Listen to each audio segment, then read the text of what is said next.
uma movimentação e uma apreensão no mundo político. Vou chamar Pedro Venceslau. Pedro, muito boa tarde para você. Bem-vindo. Nos conte. Brasília, a gente sabe, está apreensiva em relação a cada passo que é dado nessa investigação, os nomes que vêm à tona.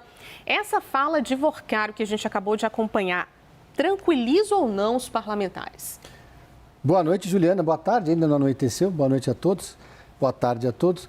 Olha, esse caso Master é um caso que muita gente chama de ecumênico, porque atinge tanto a esquerda quanto a direita e, sobretudo, o centrão. A gente tem alguns quadros da esquerda brasileira, estou me referindo especificamente a Guido Mantega, que atuava defendendo, inclusive dentro dos debates do PT, o Banco Master. Além disso, havia sempre um espectro rondando, ainda há, de certa forma, apesar de todas as negativas da defesa de Vorcaro, da possibilidade de uma delação premiada. Portanto, essa questão da relação e da influência do mundo político, no mundo político do Vorcaro, ela continua sendo uma incógnita, mas que é algo que pauta o debate no Congresso Nacional na hora de se definir se vai haver ou não uma comissão parlamentar de inquérito ou uma comissão parlamentar mista de inquérito.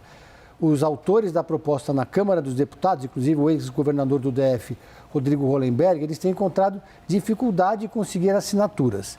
Pois bem, dito isso, essa declaração agora, essa fala do Vorcaro, ela tranquilizou um pouco o Congresso Nacional. Primeiro porque reforça algo que já vinha sendo dito e reiterado pela defesa, de que não vai haver delação premiada.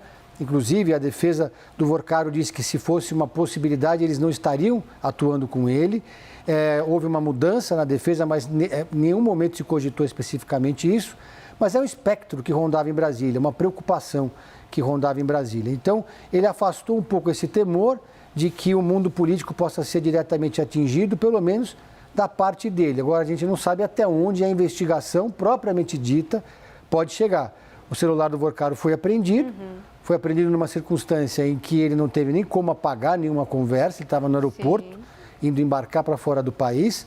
Portanto, a expectativa é que existam muitas outras conversas, diálogos, articulações que possam ter sido registradas no celular dele, em conversas de WhatsApp, por exemplo, e que possam atingir ou pelo menos desgastar políticos de todo o espectro no Congresso Nacional. Celular que ele, inclusive, se negou a entregar à Polícia Federal, mas foi apreendido, né? E todo esse material vai ser analisado, assim como arquivos de computadores de Daniel Vorcaro, e esse é um ponto que deixa Brasília apreensiva. Agora, nesses depoimentos, Pedro, a gente acompanhou também a fala agora, acabamos de mostrar um trecho dela, de Ailton Aquino, que é diretor do Banco Central, ouvido como testemunha, mas que chama bastante atenção sobre como é que foi a atuação do Banco Central. O Banco Central que foi colocado na berlinda nesse escândalo, né? Foi muito questionado, tem ali, inclusive, uma apuração interna acontecendo nesse momento e há, pelo mercado financeiro,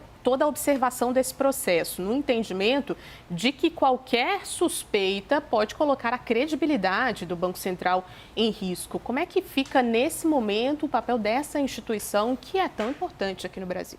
Muita gente no início desse processo, quando o Toffoli decidiu pela cariação antes dos depoimentos, enxergou nisso uma tentativa de desgastar a instituição do Banco Central. Então, nessa cariação de hoje, foi colocado ali um momento em que houve uma divergência entre o banco, o representante do BRB e o Vorcaro. E o Banco Central surge como o elemento o Tércios nessa situação, né? O elemento que estava ali cumprindo o seu papel institucional. Então, há uma preocupação, sim, em blindar o Banco Central enquanto instituição, apesar de que esse caso tenha começado ainda na gestão de Costa Neto. Aliás, os petistas vêm frisando muito isso, de que esse episódio do Master, o início dessa questão toda foi durante a gestão de Costa Neto. E também a oposição ao governo Lula lembra que naquela famosa conversa que teve com o Vorcaro, com o próprio presidente Lula, mediada pelo Guido Mantega, Galípolo estava presente ainda antes de assumir a presidência do Banco Central. Mas até agora, de concreto, não há nada que possa desabonar o papel da instituição Banco Central, né, Juliana?